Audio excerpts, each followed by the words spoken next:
做白馬王子，如果冇白馬騎唔緊要，帶隻小狗仔出嚟一樣見得人。我講緊嘅就係彭健新同佢嘅愛犬 OK 仔啦。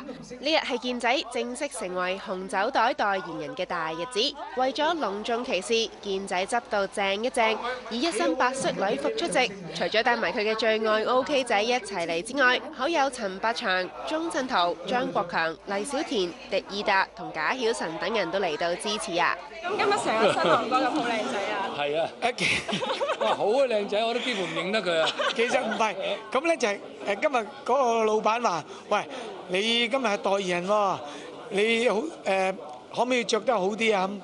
我點知啊？咁啊，梗係揾結婚嗰啲衫着出嚟，一定係馬王子上身啊！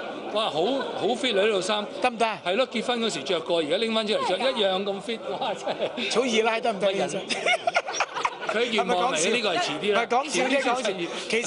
其實即係今日做呢一代人咧，我心情咧即係好似即係結婚咁啊！真嘅。望嚟望去，呢日好似少咗譚校長噃。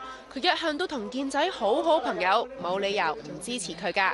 其實我最開心就係咁多朋友嚟支持我啦，捧我場啦。咁啊，譚校長就唔嚟得，咁佢係而家喺北京拍緊你，第一個電話，喂，你今日大好日子喎，你識得招呼啲朋友，我一定識做嘅。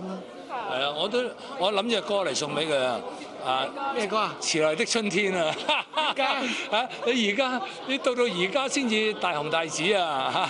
咁嗱，你以前就少啲做代言啊嘛，忽然間到而家呢個時候嚟做代言係嘛，都幾乎要領生果金啊！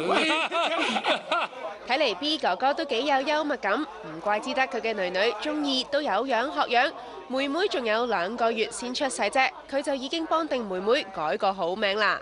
家姐改嘅，中意改嘅，中意話佢我叫做中二啊，咁佢又叫做中三，佢中二，佢中三，佢好創意㗎，即係佢成日諗啲嘢都好笑，咁係我哋諗唔到㗎啊！咁佢呢個名就係真係真嘅呢？咁梗係唔係啦，真嗰啲梗係要出咗世啊，睇到有 feel 先改啊嘛，係咪？